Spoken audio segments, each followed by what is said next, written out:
원래 오늘 저녁 늦게 아리조나에서 집사님 한 분이 여기 직장 따라서 도착하시기로 약속이 되어 있었는데 급한 사정이 있어서 오늘 못 오시고 오늘 목요일이나 금요일쯤 오시게 되었다는 연락이 왔습니다.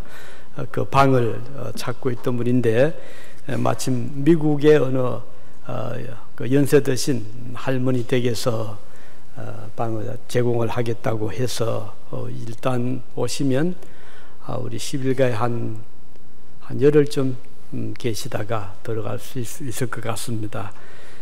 기도해 주셔서 감사드리고요. 또 사실은 이번 주는 우리 김성윤 집사님 가정이 한국에 나가 계셨어야 되는데 갑작스런 또 사정이 있어서 나가시지 못하게 되었습니다. 대신에 저희 교회는 또 아름다운 찬양 또 성가대 봉사할 수 있게 됐지만 한국에 기다리는 부모님이나 또 계획을 하고 준비했던 집사님 가족은 많이 힘드시라고 생각을 합니다. 우리가 이런 일들을 보면서 우리 마음대로 되는 게 없다 하는 것을 다시 한번 생각을 하죠. 아무리 계획을 잘 세워도 막상 일에 부딪히게 되면 계획보다는 다른 쪽으로 이제 되어지는 경우들이 많이 있잖아요. 아무리 우리가 완벽하다 싶을 정도로 준비를 해도 갑자기 일이 이렇게 바뀔 수도 있는 것이죠. 우리가 하나님을 우리가 만남에 있어서도 그런 것 같아요. 우리 생각에는 언제든지 하나님 만나고 싶으면 눈을 감고 기도하면 하나님 만날 수도 있지 않느냐. 또 교회 가면 예배 드릴 수 있고 이런 생각을 우리는 하지만 그러나 성경을 보면 그렇지 않거든요. 많은 사람들 하나님 만나려고 애를 쓰지만 만나지 못한 경우도 있었고 또 어떤 사람들은 전혀 생각도 안 했는데 예기치 못한 어떤 상황에서 하나님을 만나게 되는, 예를 들면 모세 같은 경우 그렇잖아요. 모세는 저 미디안으로 도망을 가서 양을 치는 목자가 됐죠. 하나님을 생각을 못했어요. 그런데 어느 날 갑자기 양을 치고 있는데 그 붓이 가시나무 덩굴에 불이 붙어 있고 저게 뭐냐 하고 가까이 갔더니 하나님의 음성이 들려왔잖아요. 내가 선 곳은 거룩한 곳이니 내 발의 신을 벗어라. 깜짝 놀랐죠. 하나님 만난 그런 일이 있었고요. 이렇게 역사를 보면 하나님 만나는 것이 우리 마음대로 우리가 계획을 해서 만나는 것이 아니다 하는 것을 알 수가 있습니다. 오늘 제목은 하나님의 부르심. 그래서 이 점을 같이 생각을 하려고 합니다. 아브라함도 그러잖아요. 아브라함이 저 갈대 우르라는 곳에서 살아가고 있었는데 어느 날 하나님이 아브라함을 찾아오셨어요. 아브라함을 부르셨어요. 아브라함아, 내가 너에게 지시할 땅으로 갈 준비를 해라. 떠날 준비를 해라. 아브라함이 깜짝 놀랐지요. 그래서 아브라함은 예기치 못하게 하나님 만나게 되고 고향 집을, 친척 집을 다 뒤로 하고 떠났죠. 그래서 하나님 부르심을 받고 따라갔는데 나중에 아브라함을 통해서 하나님이 이스라엘 백성을, 큰 민족을 이루게 하신 그런 또 일이 있었잖아요. 여기도 보면 하나님이 부르신 아브라함이 자기가 계획해서 하나님 만나려고 한 것이 아니고 하나님이 다 계획해 놓으시고 어떤 때가 되었을 때 아브라함을 불러주신 것입니다. 이렇게 하나님의 부르심은 사람에 의해서 계획되는 것이 아니고 전적으로 하나님의 뜻에 의해서 이루어지는 사건이라는 것을 알 수가 있습니다. 그러면 오늘도 그럴까? 오늘 저와 여러분이 하나님 만나게 된 것도 하나님 우리를 부르셔서 만나게 되었을까? 이렇게 생각할 수 있겠죠? 대답은 그렇습니다. 우리 생각에는 내가 좀 하나님 만나고 싶어 했을지 몰라요. 그렇지만 우리 생각대로 만날 수 있는 하나님이 아니거든요. 그는 어떻게 만나게 되었을까? 하나님이 우리로 하여금 하나님을 찾게 하고 하나님의 부르심을 듣게 하실 때에 우리가 하나님 앞에 나오게 된 것입니다. 오늘도 하나님의 부르심은 이렇게 계속 진행이 되고 있다. 현재 진행형이다. 이렇게 볼 수가 있는 것이죠. 그런데 하나님의 부르심은 개인에 따라서 방법이나 또는 때는 각각 다릅니다. 어떤 사람은 어릴 때, 예를 들면 사무엘이 어린 나이, 10살도 안 됐죠. 이제 그 성전에서 잠을 자는데 어느 날 저녁에 사무엘아 하는 음성을 들었죠. 이 사무엘은 제사장이 나를 부르는 모양이다 하고서 일어나서 엘리 제사장을 찾아갔잖아요. 저를 부르셨나요? 그랬더니 아니, 나는 부르지 아니했다. 네가 아마 꿈을 꾸었는가, 네가 잘못 들었을 거다. 그러니까 잠을 자거라 했는데 얼마 뒤에 또 음성이 들려왔잖아요. 두 번째, 세 번째 엘리 제사장이 또 갔어요. 엘리 제사장은 아니야, 난 너 부르지 않았어. 아마도 하나님이 너를 부르신 것 같으니까 또 들려오거든. 그런 음성이 들려오거든. 하나님, 제가 여기 있습니다 라고 대답을 해라. 이렇게 엘리 제사장이 일러주었잖아요. 과연 하나님 부르심이었어요. 그렇게 사무엘은 어린 나이에, 어릴 때 하나님이 부르셨고, 또 사도 바울은 훨씬 나이가 많았죠. 한 30대 청년 때, 혈기 아주 왕성할 때, 그리고 막 교회를 박해하고 신자들을 잡아 감옥에 가두는 그럴 때 하나님이 사울을 찾아 불러주셨죠. 사울아, 네가 왜 나를 핍박하느냐, 이렇게 말씀을 하셨습니다. 그리고 또 있었죠. 다니엘이라든지 새 청년들은 아마 20대, 10대 후반 20대쯤 되겠죠. 그때 하나님이 또 그들을 또 부르셔서 하나님을 만나게 하신, 이렇게 보면 사람마다 때는 다르고 환경은 다르지만 공통점은 내가 하나님을 찾거나 부르는 것이 아니고 위에 계신 하나님이 여러분과 저를 불러주셔서 하나님을 만나게 되었다는 것입니다. 놀라운 일이죠. 그러면 이 하나님의 부르심은 모든 그리스도인에게 찾아오는 하나님의 은혜입니다. 그러니까 오늘 저나 여러분이나 하나님이 부르시지 아니하셨다면 하나님을 우리가 만날 길도 없고 이 자리에 나올 수가 없어요. 물론 이제 이민교회는 조금 상황이 조금 다른 점은 있죠. 이번에 그 수업 중에 이제 이런저런 그 대화 토론이 있었는데 그 중에 하나가 이민교회에 미국 또 뭐 저기 미국도 서부, 그다음은 저 동부, 뭐 중부 여러 곳에서 오셨잖아요. 그리고 저 호주 오스트레일리아에서도 한 분이 오셨는데 공통적인 문구아니 이민교회는 조금 한국 교회하고는 상황이 다른 것이 교회 나오는 그 교인들의 그런 그 어떤 형편 또 상황이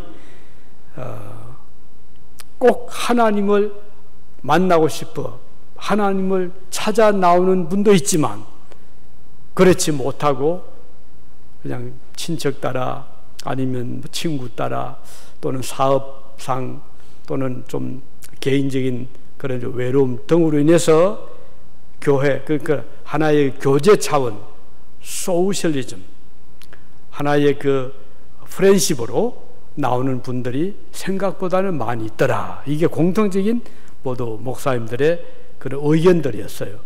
그러다 보니까 그 마음 믿음 있고 없고 상관하지 않고 하나님을 알고 모르고 상관하지 않고 교회 나와서 친구 만나고 교회 나와서 또 교제 나누고 또 이런저런 사람 소개받고, 왜냐하면 딱 한정이 되어 있잖아요. 교인들, 우리 한국 사람들. 그러다 보니까 교회 나오니까 한국 사람 많이 만나잖아요. 유진도 우리 교민들 얼마 안 되는데 이렇게 교회 나오시니까 전부 한국 사람 많잖아요.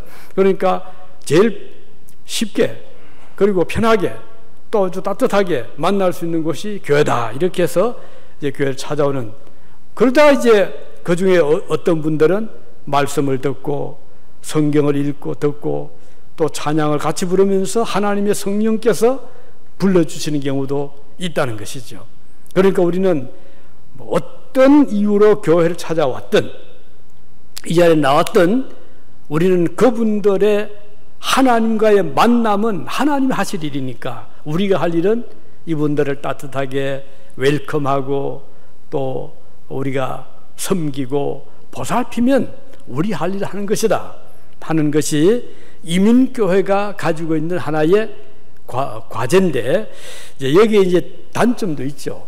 왜냐하면은 믿음으로 딱 하나가 된 교회 같다면 문제될 게 없어요.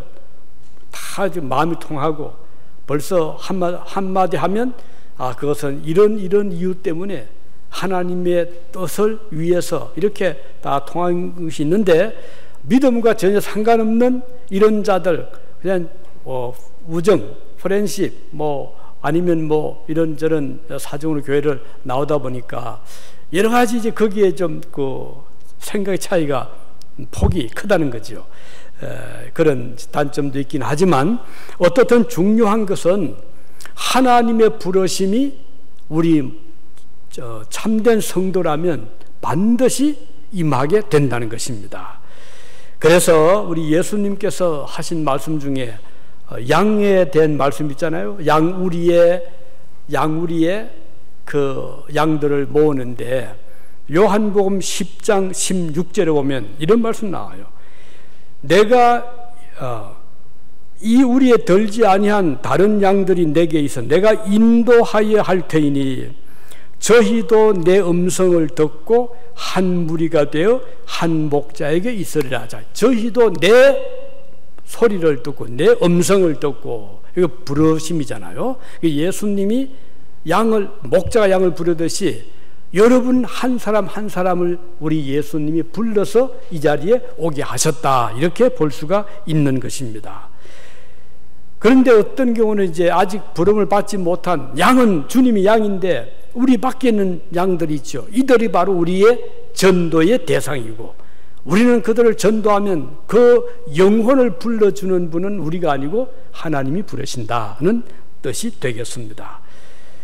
그러면 우리 밖에 있는 양을 왜 우리가 우리 안으로 주님께로 불러야 될까요? 우리 밖은 위험하잖아요. 왜냐하면 그 늑대도 있고요, 사나운 짐승도 있고, 또 어떤 데는 낭떠러지도 갈 수도 있고, 또 먹을 것이 없는 곳이 될 수도 있고. 그러나 양우리 들어오면 목자가 양들을 위해서 울타리 탁 만들어 놓고, 그래서 외부 짐승이 침입하지 못하도록 막아주고, 또 마실 물이 있도록 준비를 해놓고, 배 고프지 않도록 또 꼴도 준비해 놓고. 그러니 양우리들은 얼마나 좋잖아요. 안전하고 편안하고 편히 쉴 수 있고. 바로 그래서 하나님의 품에 주님의 우리 안에 들어오는 것이 양에게는 생명과 같은 중요한 일이다 하는 것이 되겠습니다. 그래서 목자는 안전한 곳으로 양을 인도하기 위해서 지금도 열심히 부르시고 계시고, 우리는 그 일을 위해서 함께 사역하는 우리 주님의 팀들입니다. 예수님과 함께 사역하는, 우리 주님과 함께 일하는 자들이라는 그런 의미에서 사실 주님의 일꾼들은 참 복된 자들인 것이죠. 하나님은 그 백성들을 불러주시는데 에베소서 1장 18절에 보면 이런 말씀이 나와요. 바울이 한 말씀이죠. 너희 마음의 눈을 밝히사 그의 부르심의 소망이 무엇이며. 바울이 한 말이에요. 부르심의 소망. 그러면 이 말씀에서 보여주는 것은, 이 부르심의 소망이라는 말은 하나님이 양들을 우리를 불러주실 때 부름을 받은 자는 소망을 가지게 해주신다는 뜻이죠. 어떤 소망이죠? 하늘의 소망. 하나님의 부르심이 없다면 우리는 어떤 희망이 있을까? 이 세상 희망이 있죠? 가령 열심히 일해서 크게 사업에 성공을 한다거나, 아니면 자녀를 잘 서포트해서 출세시킨다거나, 또는 내 마음의 꿈을 한번 이루도록 한다거나, 정치가는 정치적인 뭐 제일 크게는 하면 통치자가 되보자 이럴 수도 있겠죠. 장관이 되보자 이런 정도의 소망은 가질 수 있지만 그게 다잖아요. 왜냐하면 그러다 보면 나이가 들어가고 그리고 이제는 기회가 지나갈 수 있잖아요. 그러면 더 이상 소망이 이 세상에서는 없는 것이죠. 그런데 부르심의 소망은 하늘의 소망이거든요. 이 하늘의 소망은 이 세상의 소망과는 큰 차이가 나죠. 이 하늘의 소망은 이 세상의 성공 실패와 관련이 없어요. 아무리 세상에서 뭐 실패하고 모든 것을 잃어버려도, 건강을 잃어버려도, 재산을 잃어버려도, 사랑하는 가족을 잃어버려도 하늘의 소망은 우리가 붙잡을 수 있잖아요. 그래서 누가복음 16장에 보면 그 부자와 나사로 이야기 나오죠. 그 나사로는 얼마나 불행했잖아요. 그쪽 거주할 집도 없었고 뭐 제대로 먹을 음식도 없어서 그 부잣집 대문 앞에 한쪽에 쪼그리고 앉아서 그 부잣집에서 먹고 남은 음식 주면은 감지덕지하게 받아 먹고 또 못 먹으면 굶어야 되고 겨울이 되면 춥고 여름은 덥고 그게 이 나사로의 삶이었어요. 그런데 그에게는 하늘의 소망이 있었잖아요. 그가 세상을 떠날 때 하나님께서 그를 위해서 천사를 보내셨죠. 그를 하늘나라로 영접을 합니다. 아브라함 품에 안겼어요. 세상의 모든 걱정을 다 잊어버리고 편안하게. 이게 바로 하늘의 소망입니다. 그래서 이 세상의 소망은 시간이 지나면 점점 사라집니다. 그래서 한때 20대 30대는 청운의 꿈을 키우고 나갔는데 돌아보니 벌써 40대가 되고 50대가 되고 60, 70대가 되면 세상의 소망은 점점 사라지니 다음 소망이 없으면 그 인생이 그걸 끝이잖아요. 그런데 우리 고맙게 우리 감사하게도 우리 성도들은 하늘의 소망을 주시기 위해서 우리를 불러주신 하나님이 계시다는 것. 그래서 이 소망은 하늘의 소망이기 때문에 세상의 어떤 것도 빼앗아가지를 못합니다. 죽음, 뭐를 빼앗아가지 못해요. 또 건강의 악화, 우리의 소망을 빼앗아가지 못해요. 재산의 상실, 재산을 잃어버리는 것도 우리의 소망을 빼앗아가지를 못하는 것입니다. 요한계시록 14장 13절에 보면 이런 말씀이 나오잖아요. 내가 들으니 하늘에서 음성이 나서 이르되 기록하라. 자금 이후로 또는 지금 이후로 주 안에서 죽은 자들은 복이 있도다. 아니 세상에 죽은 자들이 복이 있다는 말을 어디서 들을 수가 있습니까? 성령이 이르시되 그러하다 그들의 수고를 거치고 쉬리니 이는 그들이 행한 일이 따름이니라. 얼마나 좋습니까? 우리 그리스도인들은요 죽음을 이기는 자들이에요. 그들은 복되다고 했어요. 왜냐하면 그들이 행한 일이 따른다. 어떤 행한 일이죠? 선한 일. 이 세상에 살 동안에 대가를 받고 뭘 주니까 월급 받으니까 일하는 것이 아니고 하나님 자녀들은 주님의 일꾼들, 주님의 종들은 하늘의 소망을 가지고 선한 일을 합니다. 열심히 섬깁니다. 봉사합니다. 오른손이 하는 것을 왼손도 모르게 남다르게 도와줍니다. 그러면 그 일들은 차곡차곡 하늘나라에 쌓이게 되거든요. 그래서 천사가 주 안에서 죽는 자는 복이 있다 이렇게 말씀했고 그들이 세상을 떠날 때 하늘의 상급이 임하게 되는 것이라는 뜻이기 때문에 그래서 모든 성도들은 하나님의 부르심을 받은 자들이고 복된 자들이라는 것입니다. 또 한 가지는 이 하나님의 부르심은 성령님께서 부르시는 자들마다 각각의 은사를 주시고 불러주셨다는 것입니다. 다시 말하면 아이고 나는 뭐 아무런 재능도 없고요 나를 불러보아도 도움이 못 되는데 이렇게 하지 말라는 것입니다. 하나님께서 불러주실 때는 무언가 그에게 어떤 성령의 은사를 주셨다는 것입니다. 그러면 이 은사 여러 가지 모습이죠. 어떤 사람에게는 성령 은사가 조용합니다. 그래서 그 사람이 진짜 그 마음속에 뜨거운 열정이 있는지 믿음이 있는지 볼 수가 없어요. 그렇지만 하나님 부르심을 받은 자는 그 마음속에 시시때때로 감격이 있고 감사가 있고 눈물이 있습니다. 여러분, 꼭 소낙비만 와야 곡식이 잘 되는 게 아니거든요. 오히려 곡식이 잘 되는 것은 이슬비, 때로는 그 새벽에 내리는 이슬이 도움이 될 때가 있어요. 아주 땅을 적십니다. 아침에 감을 때요, 아침에 일찍 일어나 보면 놀랍게도요, 그 풀에 그 물방울이 맺혀 있을 때가 많아요. 이게 뭐죠? 이슬입니다. 공중에 있는 그런 수분들이 이 어떤 그 작용에 의해서 공기가 부딪히면, 찬 새벽 공기가 부딪히면서 그게 물방울이 맺혀서, 그래서 사막에 있는 선인장들이 1년에 비 한 방울 안 맞아도 사는 이유가 이슬 때문에 사는 거거든요. 그래서 어떤 성도들은 하나님께서 은혜를 베풀어 주시는데 정말 조용하게, 아무도 그가 은혜를 받고 있는지 그가 영원히 기도하는지 보지를 못해. 하지만 본인의 마음속에는 뜨거운 믿음이 역사하고 있는 거예요. 회개를 하고 있는 거예요. 감격하고 있는 거예요. 주님을 사랑하고 있는 거예요. 하나님께서 이룬 자도 있고, 또 어떤 사람은 굉장히 열정적입니다. 이렇게 아주 외형적으로 열심히 찬양하고 열심히 활동하고, 하나님은 또 그렇게 그 사람을 부르셔서 쓰시는 겁니다.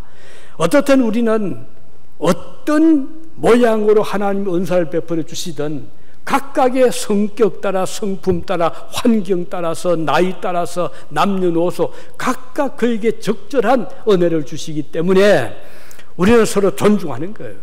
그러니까 뭐 내가 열심히 기도한다고 자랑할 것도 없고, 또 내가 너무 조용하다고 위축될 거 없어요. 하나님이 나를 불러주신 그 부르심이 있잖아요. 그래서 그 부르심에 우리는 합당한 반응을 하면 되는 거예요.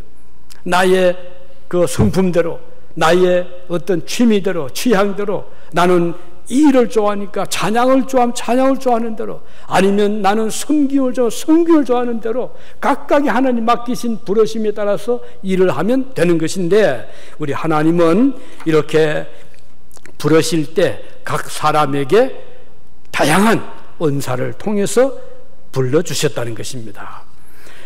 우리가 그 다니엘과 세 친구들을 보면요, 이 사람들이 평소에 막 그렇게 요란스럽게 하나님을 말한 거 아닙니다. 그들 어릴 때 저 바벨론이 예루살렘을 공격을 했잖아요. 그래서 백성들을 포로로 잡아갈 때 그 체포가 되고 포로가 돼서 끌려갔어요. 어린 나이에. 그런데 바벨론의 정책이 그때 세계적인 제국이었기 때문에 각 지역에 그 이제 다스리기 위해서 그 잡아온 포로들 중에 쓸만한, 똑똑하고 또 잘 키워놓으면 바벨론을 위해서 뭔가 일을 하겠다 하는 그런 청년들을 골라서 특별히 그들을 교육을 시켰잖아요. 그래서 이제 그 왕궁 옆에다가 좋은 시설을 해놓고 좋은 음식을 제공하고 바벨론을 교육을 시키고, 그래서 애국심을 고치시키고 했는데, 이 다니엘과 세 친구는 그들 마음속에 믿음이 있었잖아요. 어떤 믿음? 여호와를 섬기는 믿음이었어요. 이건 밖으로 안 드러나요. 그러니까 바벨론 관리들이 그걸 모르는 거예요. 뭐 교육시키면 우리 잘 따라오겠지, 우리 하나님들 하겠지 하고서 최대한으로 좋은 음식을 제공하고 뭐 월급도 많이 줬겠죠. 좋은 옷도 입혀주고 좋은 집에. 그런데 이 다니엘의 세 친구들은 속에는 전혀 다른 사람들이었어요. 어느 날 이제 그 느부갓네살 왕이 큰 신상을 만들어 놓고 이제 그 교육생들을 불러가지고 절을 해라, 이렇게 이제 교육을 시키는 거죠. 그리고 다 절하죠. 그런데 다니엘과 세 친구들은 거부를 하는 거예요. 얼마나 황당했겠어요. 그래서 환관장, 이 청년들을 책임지고 있는 환관장이 걱정이 된 거예요. 자, 이거 절을 하지 아니하면 저 또 죽을 터인데 저렇게 해서 어떻게 하냐. 그런데 이 세 청년들은 흔들림이 없는 거예요. 그러면 하는 말이, 예, 우리는 우상을 앞에 절할 수 없습니다. 우리 하나님 우리를 보호하고 우리를 건져줄 겁니다. 그 칠배 뜨거운 막 풀물이 들어가는 게 벌이었거든요. 그런데 만일에 하나님이 우리를 불 속에서 건져주지 아니해도 우리는 우상을 섬길 수가 없습니다. 이렇게 말하는 거예요. 대단하죠? 그러니까 이 세 청년들과 다니엘은요, 하나님이 자기들을 구원하실 것이나 믿음도 있었지만, 만일에 하나님이 자기들을 불에서 건져주지 않고 불 속에서 죽게 하더라도 우리는 우상을 섬길 수가 없습니다. 이런 각오를 말한 거예요. 우린 이걸 보면, 야, 믿음이란 것은 눈에 보이지 않지만 평소에 이 사람들이 그런 믿음인 거 아무도 몰랐잖아요. 바벨론에서 몰랐던 거예요. 그런데 딱 일이 닥치니까 그런 믿음이 딱 드러나는 거예요. 자, 여기서 중요한 것은, 믿음이란 것은 꼭 이렇게 무슨 기적이 나타나고 하나님의 능력이 나타나야만 우리가 믿는 것이 아니라는 거예요. 때로는 희생을 합니다. 고생도 합니다. 가난하게도 되고요. 병도 들고요. 그럼에도 불구하고 하나님이 우리를 불에서 건지지 아니하더라도 우리는 우상을 섬길 수가 없습니다 하는 이런 마음의 확고한 자세가 바로 믿음이다 하는 것이죠. 그래서 오늘도 우리가 믿음 생활할 때 하나님이 여러분들을 부르셨는데, 우리는 때로는 우리의 그 속에 있는 그 믿음의 어떤 능력, 활동이 나타나지 않을 수가 있어요. 그렇지만 우리는 그렇다고 해서 하나님이 우리를 부르시지 않은 것이 아니라는 것. 하나님이 나를 불러주셨고 나에게 은혜를 베풀어 주셔서 우리를 이때를 위해서 세워주셨다는 것을 우리는 기억해야 되겠고, 이게 중요한 겁니다. 하나님이 이때를 위해서 여러분과 저를 불러주셨다. 그래서 이런 거 생각하면 하루하루가 참 귀하잖아요. 하나님이 참 귀한 거예요.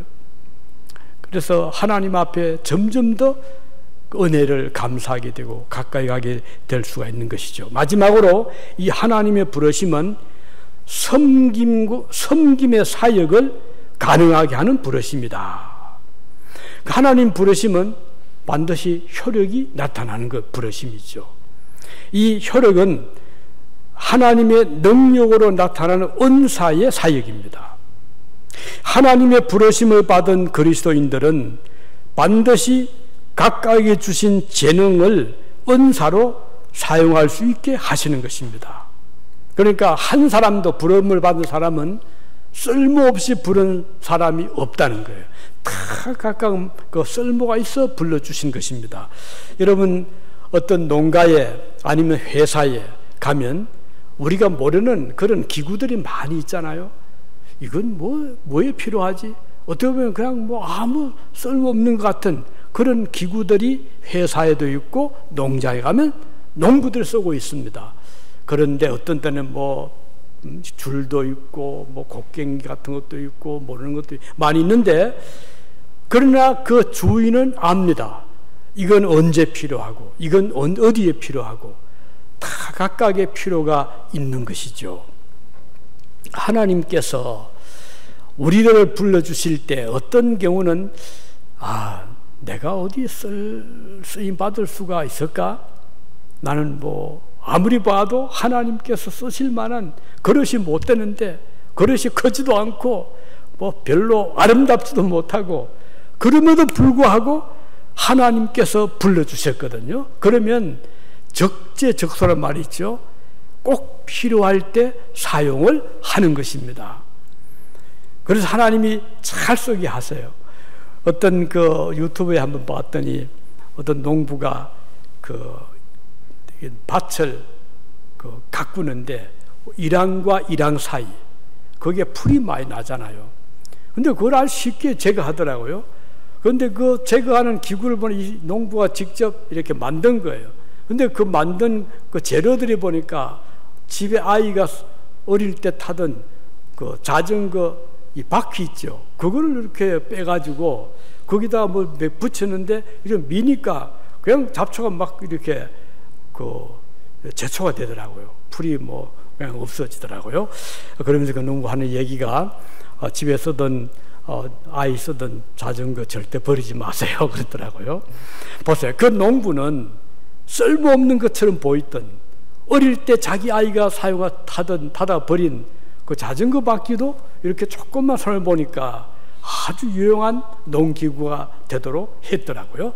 우리 하나님께서 여러분과 저를 부르실 때 우리가 볼 때는 아이고 내가 뭐 재능도 없고 능력도 없고 뭐 힘도 없고 건강도 안 좋고 물질도 없는데 시간도 별로 없는데 이렇게 생각할지 모르지만 하나님께서는 이와 같이 부족한 나를 하나님이 이제 조금 이렇게 은혜를 베풀어서 귀하게 쓰는 경우들이 참 많이 있습니다.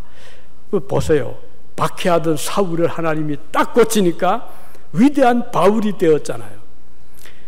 그 애굽에서 살인을 저질렀던 모세를 하나님이 딱 붙잡아서 쓰시니까 이스라엘 백성을 애굽에서 이끌어낸 위대한 지도자가 되게 해주셨잖아요. 오늘 우리도 마찬가지입니다. 우리가 나를 볼 때는 쓸모도 없고 내가 뭘 하겠나 이런 생각할 수 있지만 위에 하나님께서 우리를 불러주실 때는 그냥 부른 게 아니거든요. 필요한 곳에 또 이 때에 우리를 주님이 불러주셔서 우리를 이제 변화시키죠. 회개하게 하고 자기를 돌아보게 하고 그래서 전에는 교만했고 전에는 게을렀고 전에는 뭐 남을 미워하고 그랬던 나를 하나님이 개절시켜요. 그래서 회개하게 하고 남을 사랑하는 것을 배우게 하고 그동안 섬김을 받기만 좋아했는데 이제는 섬기는 것을 좋아하는 사람으로 그런 생각을 가지게 해서 어디에 가면 전에 같으면은 제일 좋은 자리에 앉을 자리만 보았는데 오늘부터는 내가 어떻게 여기서 섬길 수 있을까 해서 좋은 자리를 양보를 하고 나는 그래서 뭔가 섬기는 자가 되어 있단 말이죠. 그래서 내 자신 나를 보아도 야 이건 기적이다. 기적이 따로 없다. 어떻게 나와 같은 이런 이기적인 자를 이제는 변화를 시켜서 어디에 가도 섬기는 자가 되기를 기뻐하고 어디에 가도 받드는 자가 되기를 기뻐하는 이런 자로 만들 이게 참 기적이구나 하는 생각을 가질 때가 오는 것입니다. 그렇게 해서 하나님이 각 사람에게 은사를 베풀어서 그를 귀하게 사용하시기 때문에 그래서 쓸모없던 그런 벌어진 것 같은 그런 그것도 하나님 그 농부가 잘 이렇게 고쳐서 쓰시듯이 하나님께서는 죄인 괴수 같았던 그런 사람을 변화를 시켜가지고 하나님 나라를 위해서 귀하게 쓰게 하신다는 것입니다. 그래서 하나님께서 이제 그의 이제 불러주신 자들을 어디로 훈련을 시키러 보내시는가? 이 세상에서 불러가지고 바로 천국으로 데려가지 않아요. 광야 같은 곳으로 보냅니다. 광야는 뭐죠? 광야 교회라고 했습니다. 교회는 광야 같은 곳이에요. 여기는 바람이 많이 불어요. 모래바람도 불고요. 또 때로는 목도 타고요. 어떤 때는 먹을 것도 없고 그런데 왜 우리를 광야 교회로 보내셨을까? 여기에서 이제 훈련을 시키는 거예요. 그래서 교회에서 부딪히기도 하고 교회에서 상처도 받게 하기도 하고 그렇게 하면서 겸손을 배우게 합니다. 자기를 돌아보게 하고 자기가 얼마나 부족함이 많은가를 알게 하고 그래서 교회 생활을 하는 자들이 변화가 오는 거예요. 그래서 세월이 흐름을수록 점점 자기는 낮아지죠. 그리고 하나님이 높아지게 되고 다른 성도들이 위대하게 보이는 것입니다. 이번에 이제 지난 금요일 날 마지막 수업을 했는데 그 학생들이 이제 여러 곳에서 여러 환경에서 그 중에는 선교사님도 계셨고 선교사를 파송되어서 목회하는 거죠. 또 그 중에는 아주 훌륭한 교회의 훌륭한 목사님 밑에서 훈련받는 부교육자도 오셨고, 그러니까 젊게는 30대부터 4, 5, 60, 거의 70대 이렇게 이제 모인 곳인데, 마지막 이제 종강을 하는데 다들 서운해하면서 그 중에 이제 그 교수께서 자, 오늘 마지막 우리 수업인데 우리 중에서 제일 나이 많은 목사님이 기도를 해 주십시오 이러더라고요. 그거 제가 딱 걸린 거죠. 기도를 했습니다. 자, 보세요. 쟁쟁한 30대 목사님도 있고 힘이나는 40대 있는데 이렇게 하필이면 나이 많은 사람을 기도하게 하는가 이렇게 생각할 수 있잖아요. 그런데 바꿔 생각하면 하나님께서 또 이것도 하나의 쓰시는 일이다. 많으면 나이 많으면 많은 들 쓰시고, 젊으면 젊은 들 쓰시고, 강하면 강한 들 쓰시고, 약하면 약한 들 쓰시고, 부유한 자는 부유한 들 쓰시고, 가난한 자는 가난한 자를 쓰시고, 하나님께서는 가지가지 방법으로 여러분들과 저를 사용하시는 것입니다. 그래서 한 사람도 쓸모없는 부름을 받은 자는 없다는 것입니다. 하나님이 다 그 적재적소에 여러분과 저를 불러주셨기 때문에 문제는 이제 잘 쓰임받는 그릇이 되기를 우리는 기도해야 되겠죠. 하나님, 그래서 저를 잘 사용해 주십시오. 주님이 쓰시는 그릇이 되게 해주십시오 라고 우리는 기도할 필요가 있는 것입니다. 그래서 우리 주님께서는 보세요, 모세의 손에, 아론의 손에 무엇이 잡혀 있었죠? 항상 광야니까 지팡이가 필요했어요. 왜냐하면 어떤 때는 길 가다 보면은 뱀도 나올 수가 있고, 어떤 때는 또 돌도 있고 이러니까 손에 지팡이 있으면 편리하잖아요. 그래서 이제 뱀도 치기도 하고. 그런데 그 지팡이, 이건 생명이 없어요. 하나님께서 모세의 손에 들린 지팡이를 사용하시는데 어떻게 사용했죠? 하나님께서는 그 홍해 앞에서 모세야 내 지팡이를 손에 잡고 홍해 바다 향해서 가르쳐라. 그러면 물이 갈라질 것이다. 그 모세가 지팡이를 들고 하나님께서 그 지팡이 들고 바다를 가리키라고 했는데 모세는 신이 났든지 아니면 화가 났든지 모르지만 그래가지고 바닷물을 쳐버렸어요. 그랬더니 바닷물이 쫙 갈라졌잖아요. 그리고 땅에서 땅이 이제 드러난 거예요. 그러니까 이스라엘 백성들이 거기로 다 들어갔잖아요. 보세요. 모세의 손에, 아론의 손에 들렸던 지팡이도 바닷물을 갈라지게 하셨고, 아론의 손에 잡혔던 지팡이는 싹이 나게 하셨고, 꽃이 피게 하셨고, 열매가 맺히겠죠? 무슨 열매죠? 무슨 열매예요? 살구 열매 맺히게 했잖아요.